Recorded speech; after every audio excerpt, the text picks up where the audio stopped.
Good afternoon, ladies and gentlemen. Today, the men and women of the Air Force Reserve Command pay special tribute to Senior Master Sergeant Antonio Briseno on the occasion of his retirement after 33 years of dedicated service to the United States Air Force. Today's ceremony will be officiated by Brigadier General Jeffrey Pennington. We are honored to have in attendance today Senior Master Sergeant Briseno's wife, Mrs. Esther Briseno. Also in attendance today are Senior Master Sergeant Briseno's children, daughters Cecilia, Rebecca, and his son Antonio.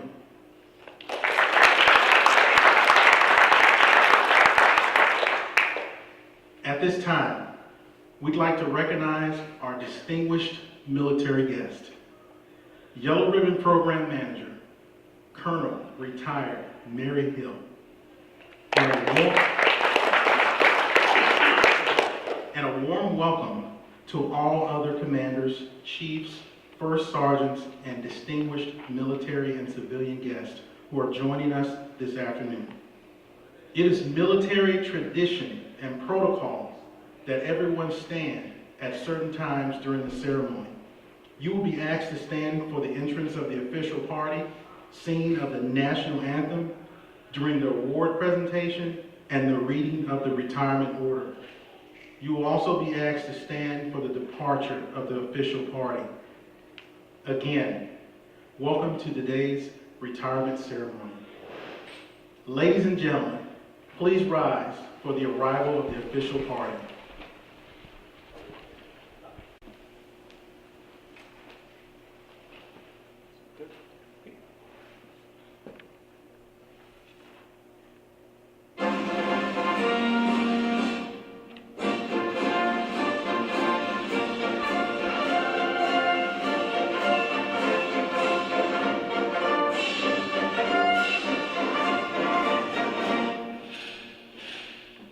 Ladies and gentlemen, please remain standing for the singing of the national anthem.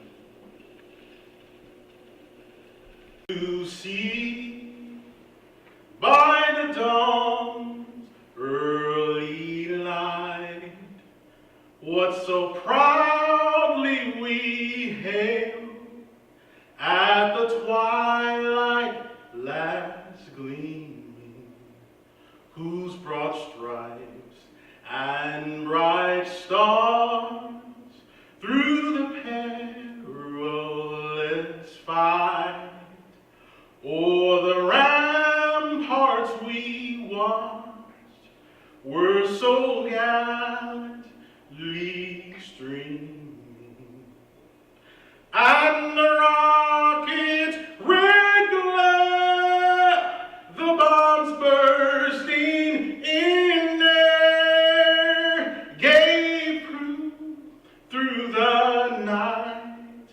that our flag was still there. Oh, say does that star-spangled banner yet wave o'er the land of the free and the home of the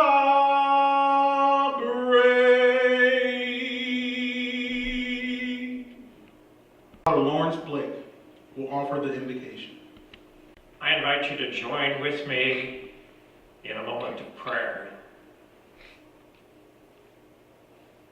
Eternal Father, it is with thankful hearts that we lift our prayer to you tonight. We thank you for the devotion, the skill, and the numerous achievements of Senior Master Sergeant Briseno. Tonight, as we honor him and recognize his family, we are mindful of his devotion to duty, his dedication to our country, and their selfless sacrifice. The milestone of retirement is like a great door that opens to new adventures, new challenges, new opportunities, and new satisfaction.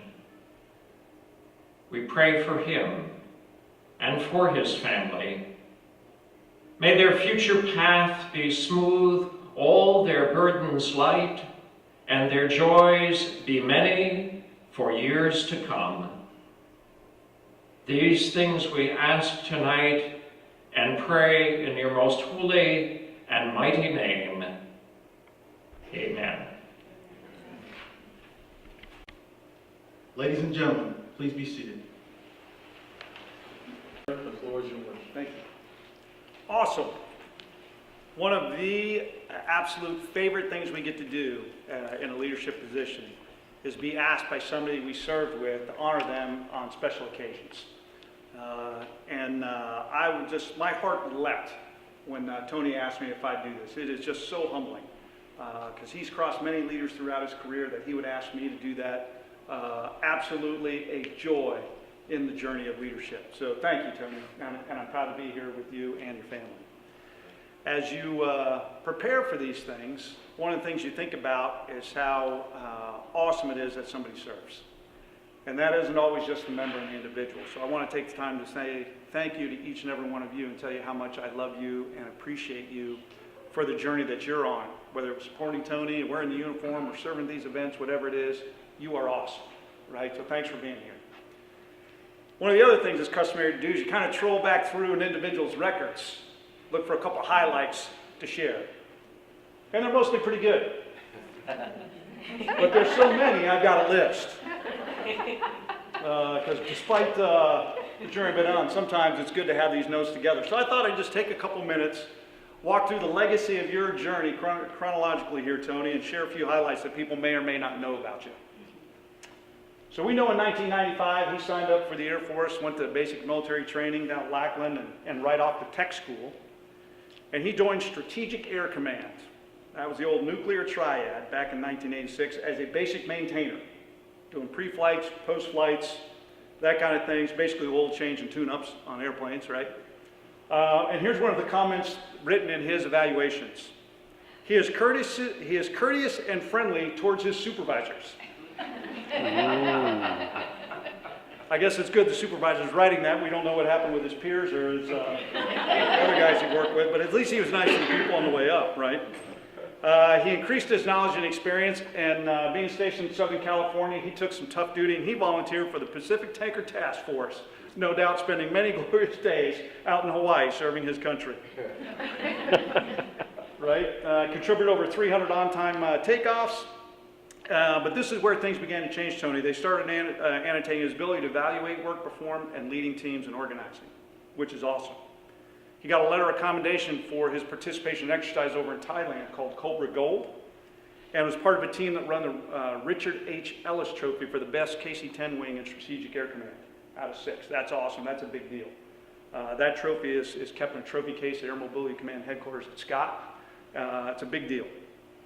He also had a natural ability for troubleshooting and fixing things, excelled in maintenance.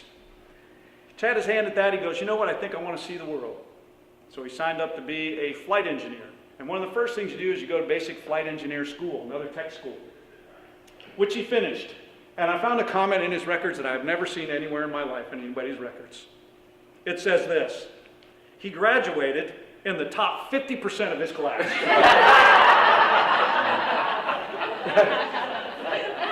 That is awesome, brother.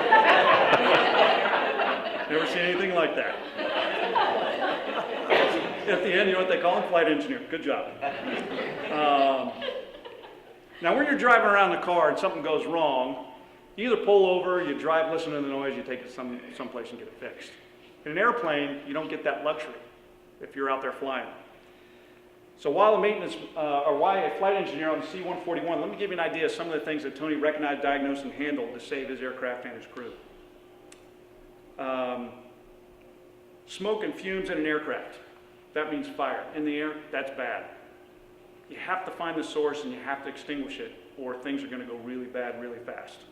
Tony became aware of that, found it, resolved the situation. He probably gave the details, but enabled a safe landing. Here's another great one I found. During a post-flight inspection, Tony found a blown tire. Nothing gets past this guy.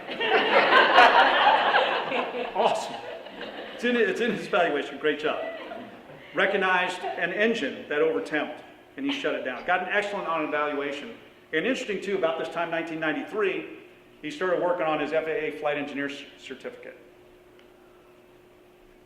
KC-10, dozens of missions, deployments, millions of pounds of fuel offloaded, discover hydraulic system failure, which, again, in an airplane is pretty bad. If you drive a car with power steering and that goes out, things are bad, right? Worse than an airplane.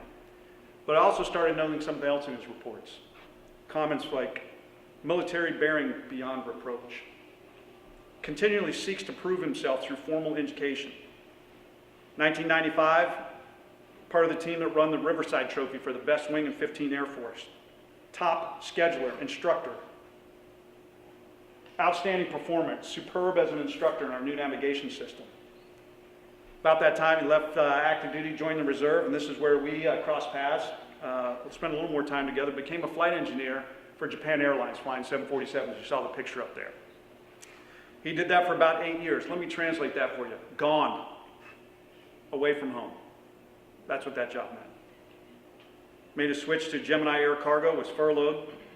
Got a civilian job as a test engineer in the KC-10. You saw that picture up there. Is it down in New Orleans? In Louisiana. Louisiana. Lake Charles. Lake Charles, Louisiana, yeah. Flight testing. Millions and millions of dollars on the line. And you saw those people in the photograph whose jobs are on the line based on his performance. Supposed to do flight tests for missiles. And one of the sensors wasn't working right. Only one guy in the company could figure it out, Tony.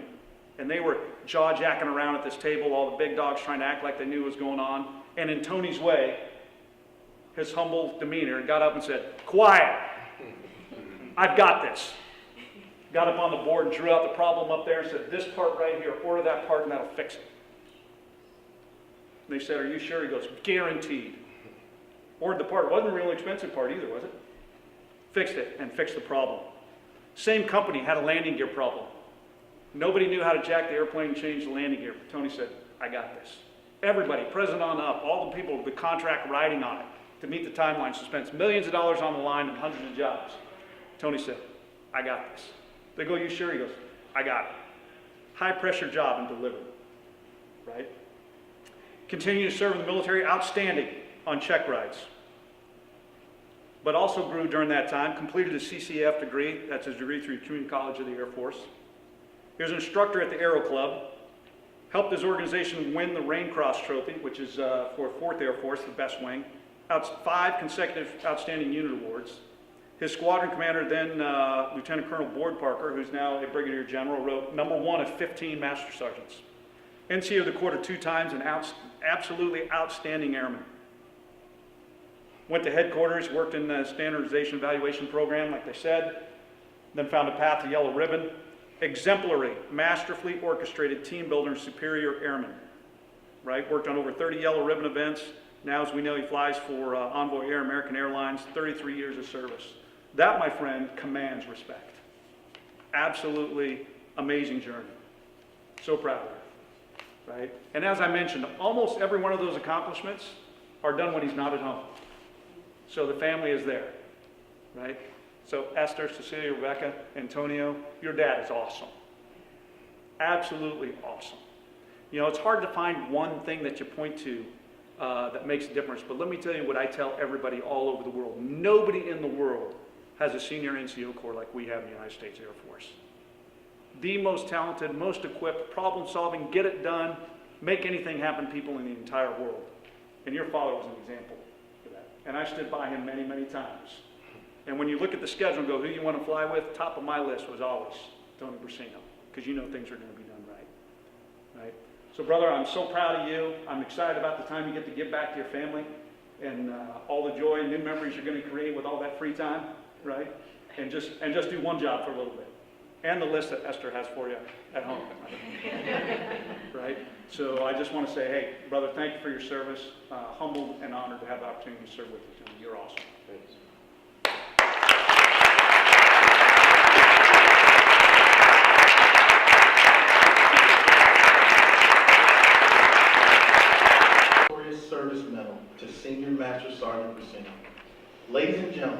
Please rise.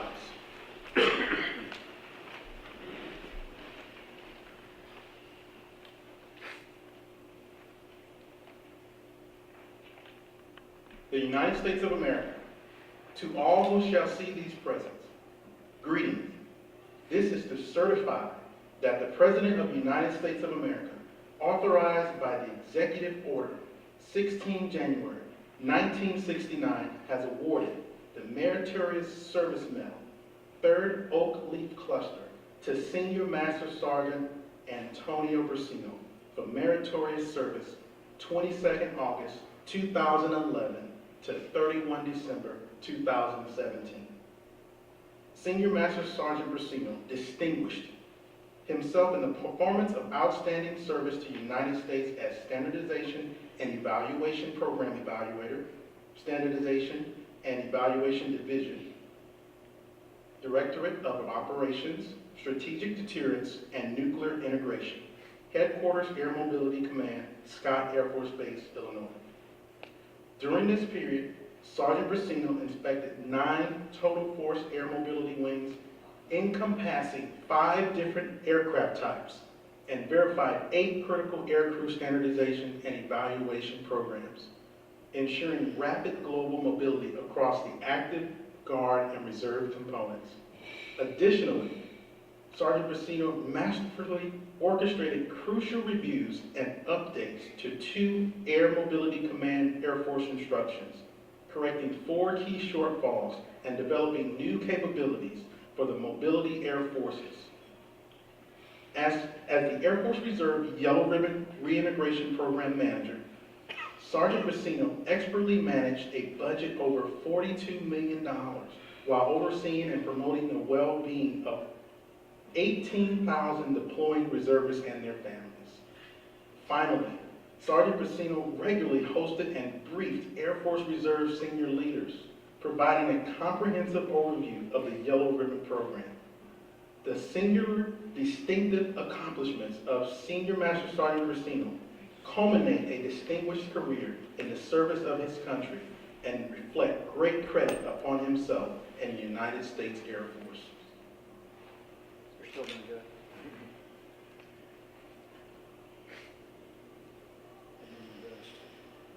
But I didn't bring my glasses, makes this part really hard.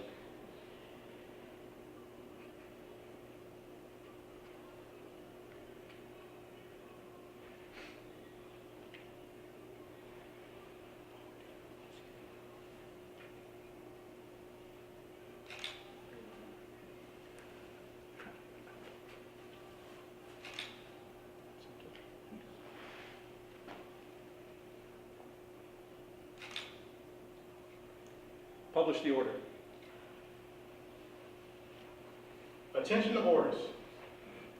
Department of the Air Force Special Order Number Alpha Alpha 0163, Senior Master Sergeant Antonio Briseno will be retired effective 1 January 2018 in the grade of Senior Master Sergeant.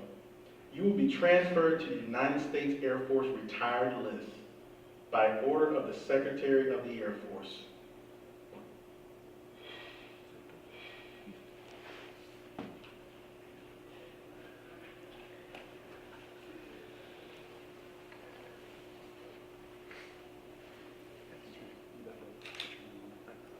There you go.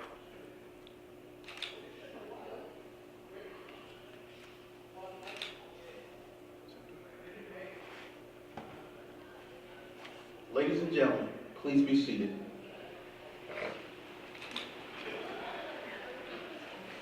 General Pennington will now present the retirement certificate from the Armed Forces of the United States of America, which honors Sergeant Briseno for 33 years and 4 days of dedicated service, of which 20 years and 29 days were active duty service.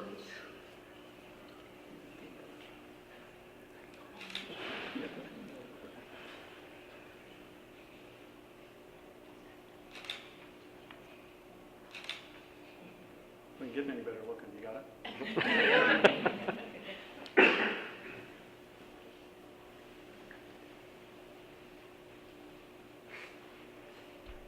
Presents. Greetings. This is to certify that Senior Master Sergeant Briseno, having served faithfully and honorably, was retired from the United States Air Force Reserve on the first day of January 2018. Signed, General David Goldfein, Chief of Staff, United States Air Force, and Lieutenant General Mary Ann Miller, Commander, Air Force Reserve Command.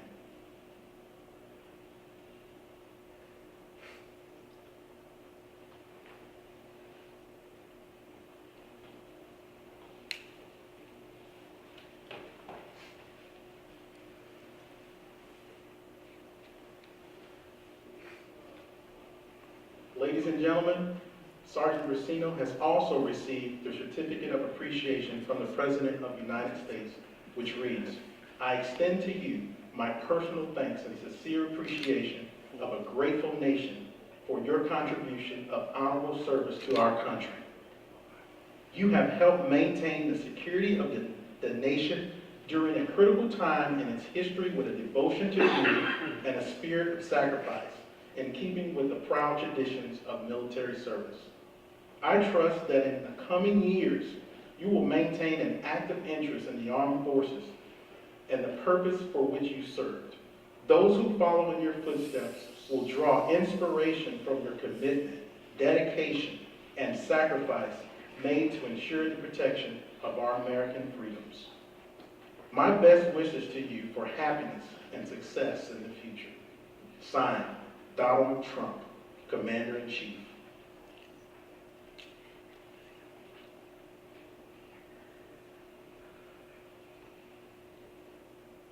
At this time, we'd like to ask Mrs. Briseno to come forward and present Senior Briseno with his retirement pin.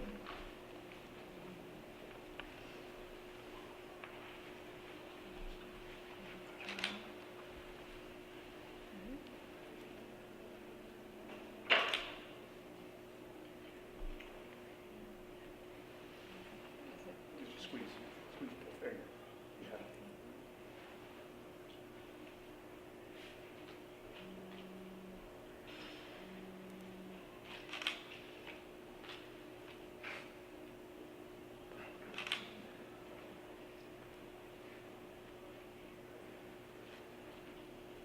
You guys get one first. I'll get back in.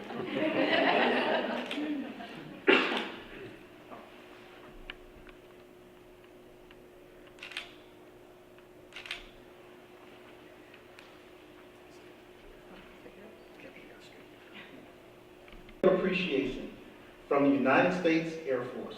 In grateful appreciation, the United States Air Force presents this certificate of recognition to Esther Briseno for the commitment and numerous contributions that made positive impacts to the nation's defense. Thank you for the support which gave strength and purpose to your spouse's service. Given this first day of January 2018, signed General David Goldfein, Chief of Staff, United States Air Force, and Lieutenant General Mary Ann Miller, Chief of the Air Force Reserve.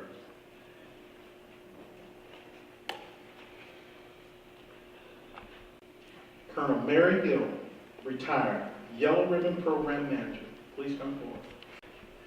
Hello, everybody. It's a real honor to get to do something like this and talk about somebody that you've worked with for, I don't know, somewhere around 4 to 5 years and have such good things to say about him. Some people you don't have a lot to say, and some people you do. And Tony is one of those that you really do have a lot of good things to say about him. And I just want to warn you, it's a little bit hard to take off the uniform. It's a happy, sad time right now, and it's happy because you know you're not going to have to deploy anymore. You know you're not going to have to go into work maybe every day and do what you've been doing. But it's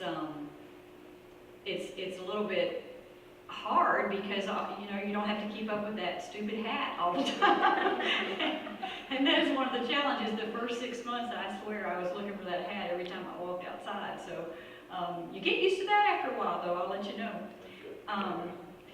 So I just want to give you a really quick overview of how Tony and I met. So we were looking for an IMA liaison, and the person that we had been called out. She was a single parent. She had to leave. So We did some telephone interviews of about 5 different people. We narrowed down the applications to 5 different people, and we did a pretty comprehensive telephone interview.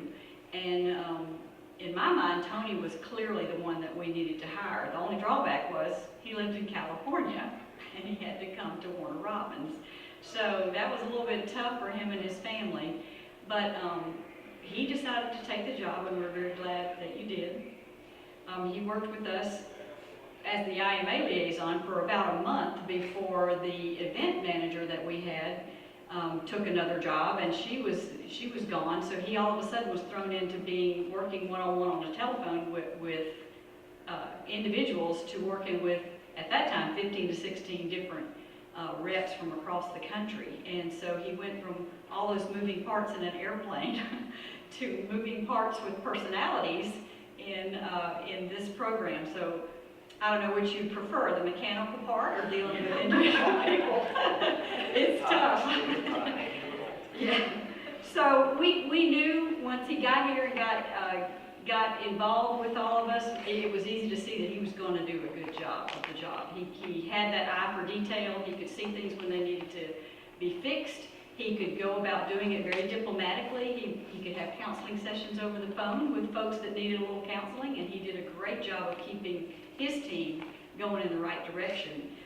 It was real easy to see that he was going to do a good job, but the hard part for him was always that he was going to be separated from his family again. And as you heard throughout his career, that has been a recurring theme, that you're separated from your family. So we were really appreciative at that time that you guys let him come do what he did, so we appreciate that a lot.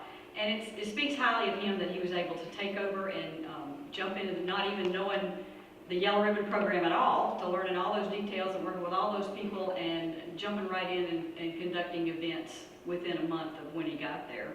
And we really appreciate that. And so he left us about 2 years ago because he hit that magic number of 1095, so he had to go home. And he was excited about that. He was going to get to start his new career as, well, not new, but renew his career with flying airplanes, and he was excited about that part of it. But he wasn't ready to retire at that time.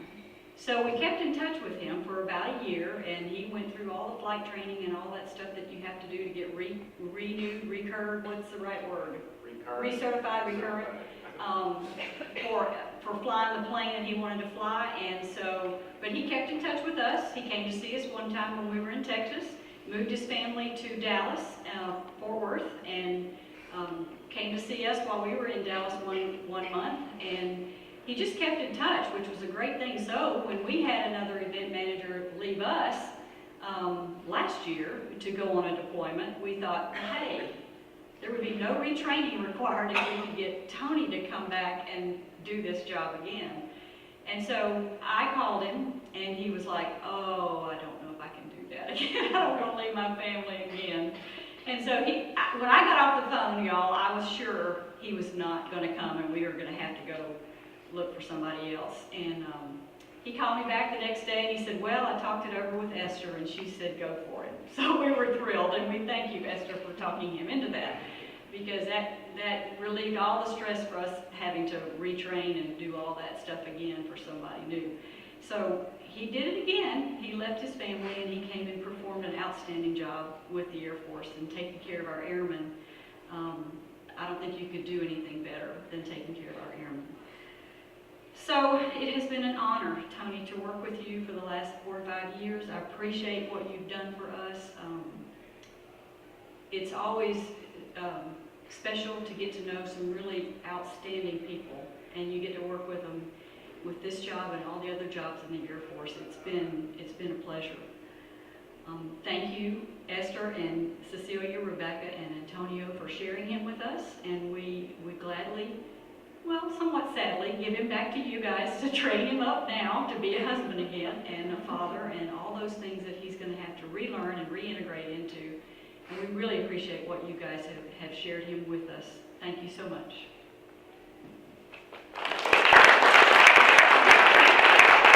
Well, I'm humbled that everyone's here. It's I didn't expect a retirement ceremony, to be honest with you. I wanted to just kind of sneak out the back door, but some friends and coworkers convinced me and my family, my daughters and my son, wife, that I should do this. And I'm doing it for you guys and for everyone here to see this retirement. So I'm humbled that you're here. First and foremost, I want to thank Almighty God for without Jesus I wouldn't be here. And so I told myself I wasn't going to break down. My God, that almost did. 18 seconds, a record, sir. So I want to give a profound and loving thanks to my wife, Esther. Here we go again. She has been with me, married now for nearly 27 years. She has always supported me in my service with the Air Force, and I love you and appreciate what you've done. And I have some gifts for you.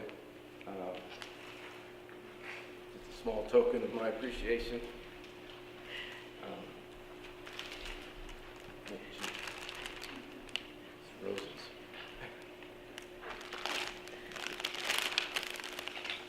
That's a gift. That one's a hard one there. I don't even know how to tell you the sacrifices this lady put up with, so I really thank her. I want to also give thanks to my daughter, Cecilia. She was the first child and was growing up with me, always gone. And she's been through many different schools and trials and errors without a dad. And she loves the Air Force. She has always said that. And she was one of the big advocates of me doing the ceremony. And so I thank you, and I love you, Cecilia. I appreciate you. And I got a little gift for you.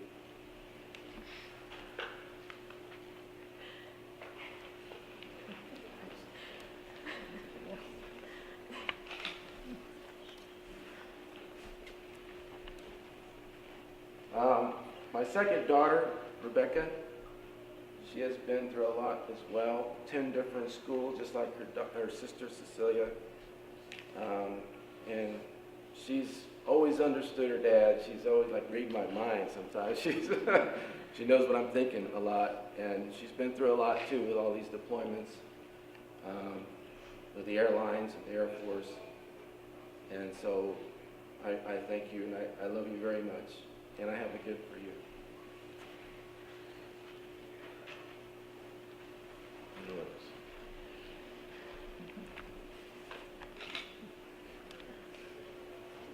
And my last is my son, Antonio. I call him TJ. He has been through at least 12 schools, and I'm very proud of him. He's in his second year of college now. He's a future pilot, maybe the Air Force or the airlines. He loves aviation. He's told me his goal is. And he also grew up without me around a lot. And so, son, I appreciate your sacrifice, and I love you. You don't get a rose.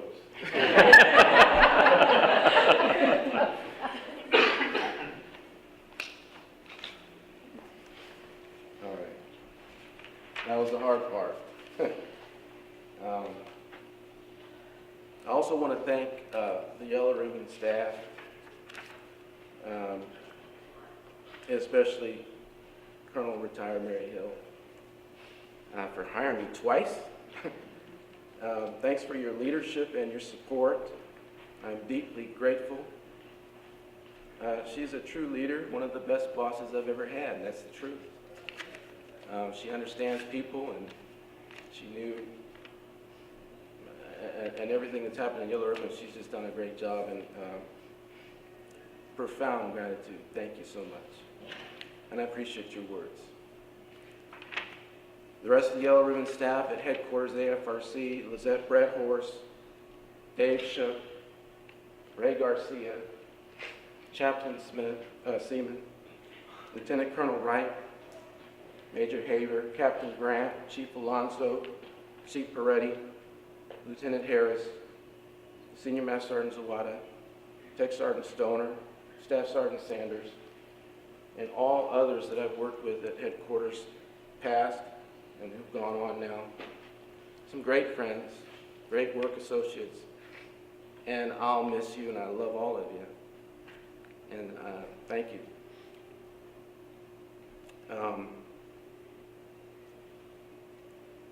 What got me here was I love the Air Force, I love this country, I believe in service, and I just kept going, I didn't quit.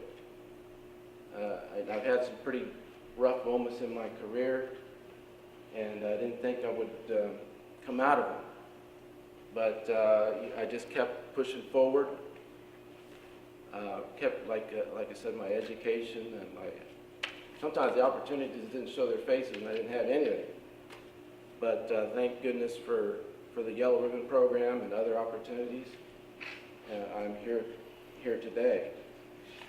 One other thing I missed in this was some of the people at Headquarters AMC, Mr. Lawhead, Lieutenant Colonel Arbuck, Lieutenant Colonel Watson, my supervisors over at Headquarters AMC. Without them and some of the things they've done for me, I wouldn't be standing here. So I salute you, and thank you very much, sir. I want to thank some of that Det 4 leadership. Without them, I wouldn't be here.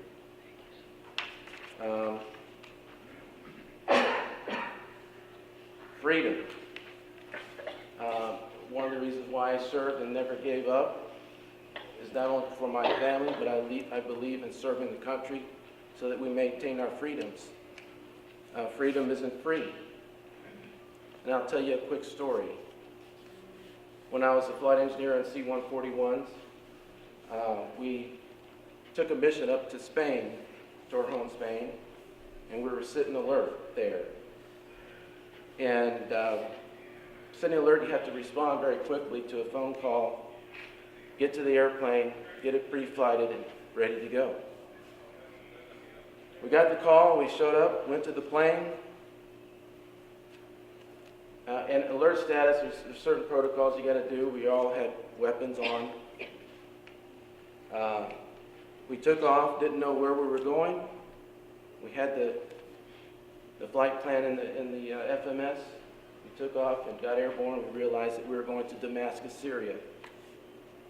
And got serious. Because we also had a full crew of medical personnel on board.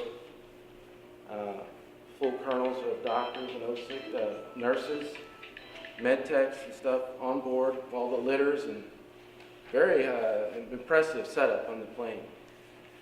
And we landed in the dark, in the middle of the night, in Damascus, Syria, to pick up an American hostage. And he had been in prison for 5 years. And at the time, that leg, I was the scanner.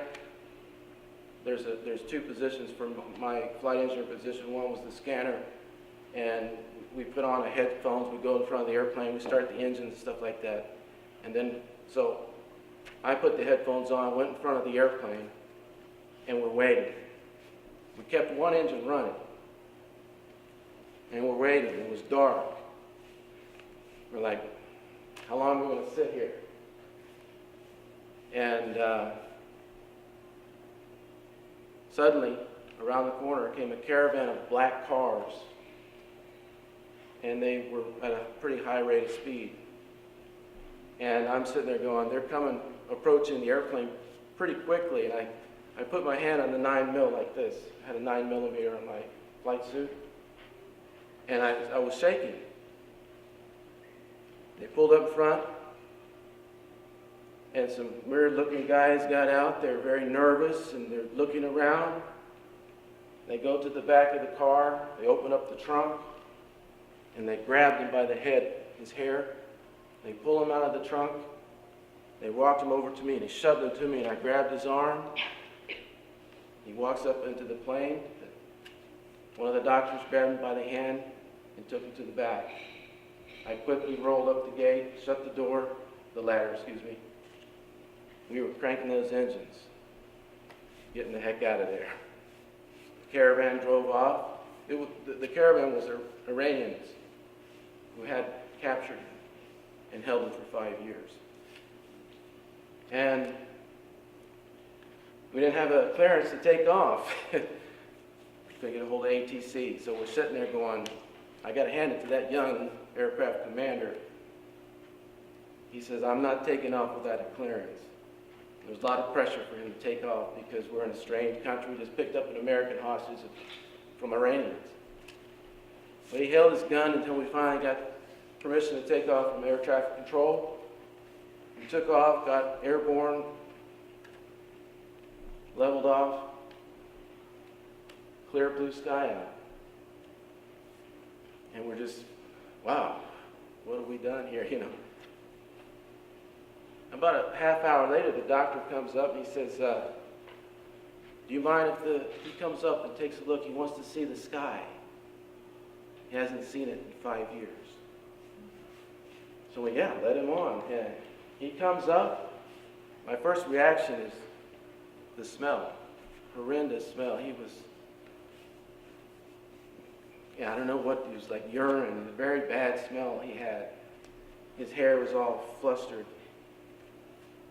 And he stumbled up like this and looks up out at the sky and said, God bless America. I haven't seen the sky in 5 years. And I'll never forget it. So when we say freedom's not free, when you lose it, then you realize how much special it is we have here in the country, in the United States. So I'll never forget that. And it's a medal that I have, achievement medal, and it's described that day. And I remember I had an old camera from my dad, and I took some videos, those old big giant cameras. And those pictures are old and scraped, they're waving, and so it's a memory I'll never forget. So that's why I served. Also to provide a retirement for my family. And so if there's any advice to any of you who wondered what tomorrow has, just keep believing. Never give up. Keep fighting. And one day, if you don't quit, things will turn your way. It happened to me, and I never thought it would happen to me like this. And it's working out. Last, sir, I want to thank you for coming. We've been through a lot. We're the 70th Air Refueling Squadron. That picture you saw earlier of us standing on these two ladders, standing on the airplane. Then Colonel Pennington was on the wing and I was down below. But we took 9 airplanes to Prince Sultan Air Base to start the war, Iraqi freedom. Colonel Pennington was the ops officer, general, colonel at the time, like lieutenant colonel, I believe it was. Major, yes. And I don't think the man slept. That was a heavy pull. He did that deployment. That's amazing. Because every time I went to the ops building, he was there. I mean, to tell you, I don't think he slept. And it was amazing what he did during that war. It's amazing what the whole squadron did. And I think we were out there for 3 or 4 months or something. And it was a real battle out there. You could see the bombs on the ground. The A-10s and all the fighters would go out, drop their bombs, they'd come up and they refuel, and they go right back down. They'd come up and they're breathing hard because they're all excited about all the weapons they've deployed. So it's just something I'll never forget. And I enjoyed it. And so anyway, thank you, sir, for being here. Thank you all for being here. And thanks, Chaplain Seaman, for convincing me to do this, along with others who nudged me to do this, and I think it's important that I speak like that. So I could each individually pick out folks that I could just want to thank. Dave, Jackie, Colonel Wright, my Yellow Ribbon family who came here. I appreciate it. So that's it. Thank you.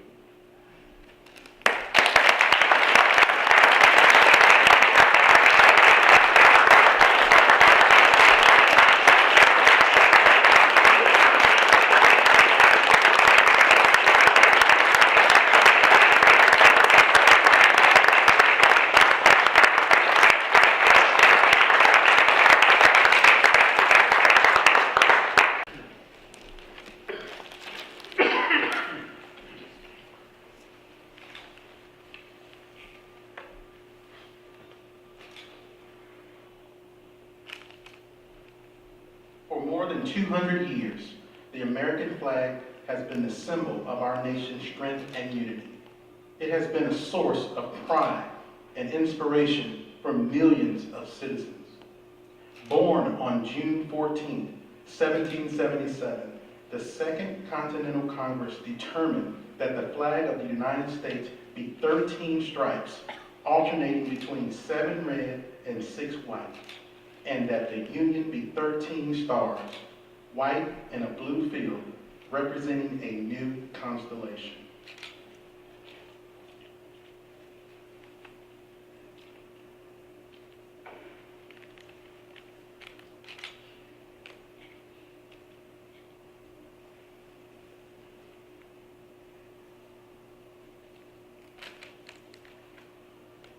Between 1777 and 1960, the shape and design of the flag evolved into the flag presented before you today.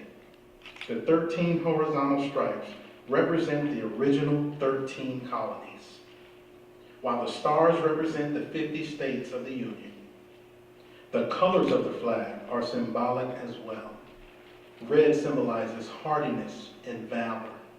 White signifies purity and innocence, and blue represents vigilance, perseverance, and justice. Traditionally, a symbol of liberty, the American flag has carried the message of freedom and inspired Americans both at home and abroad.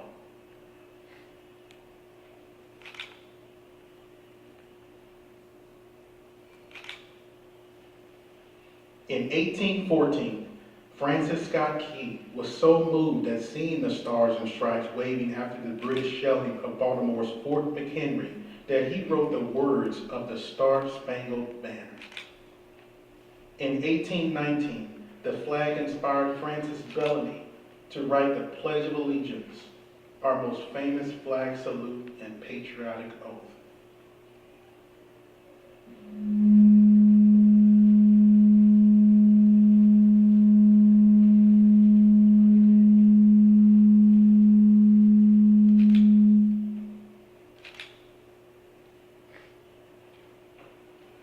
In July 1969, the American flag was flown in space when Neil Armstrong planted it on the surface of the moon. Today, our flag flies on constellations of Air Force satellites that circle our globe and on the thin flash of our aircraft in harm's way in every corner of the world. Indeed, it flies in the heart of every airman who serves our great nation. The sun never sets on our U.S. Air Force, nor on the flag we so proudly cherish. Since 1776, no generation of Americans has been spared the responsibility of defending freedom. Today's airmen remain committed to preserving the freedom that others won for us for generations to come. By displaying the flag and giving it a distinctive fold, we show respect to the flag and express our gratitude to those individuals who fought and continue to fight for freedom at home and abroad. Since the dawn of the 20th century, airmen have proudly flown the flag in every major conflict on land and skies around the world. It is their responsibility, our responsibility, to continue to protect and preserve the rights, privileges, and freedoms that we, as Americans, enjoy today. The United States flag represents who we are. It stands for the freedom we all share and the pride and patriotism we feel for our country. We cherish its legacy as a beacon of hope to one and all. Long may it wait.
Ladies and gentlemen, this concludes today's ceremony.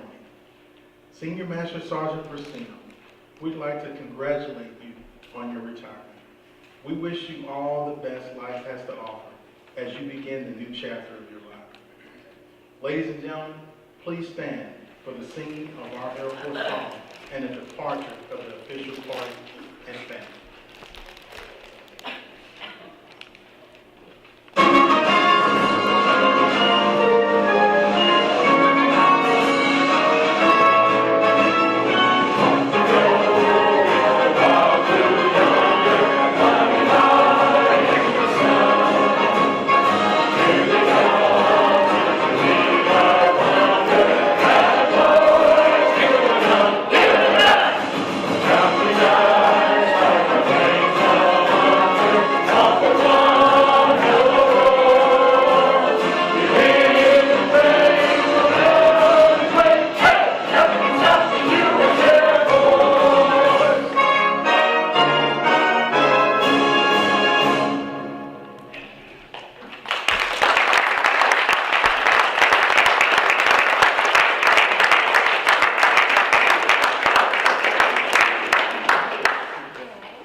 Thank you all. That was a fortune. 30 years, 33? 33 years. Blue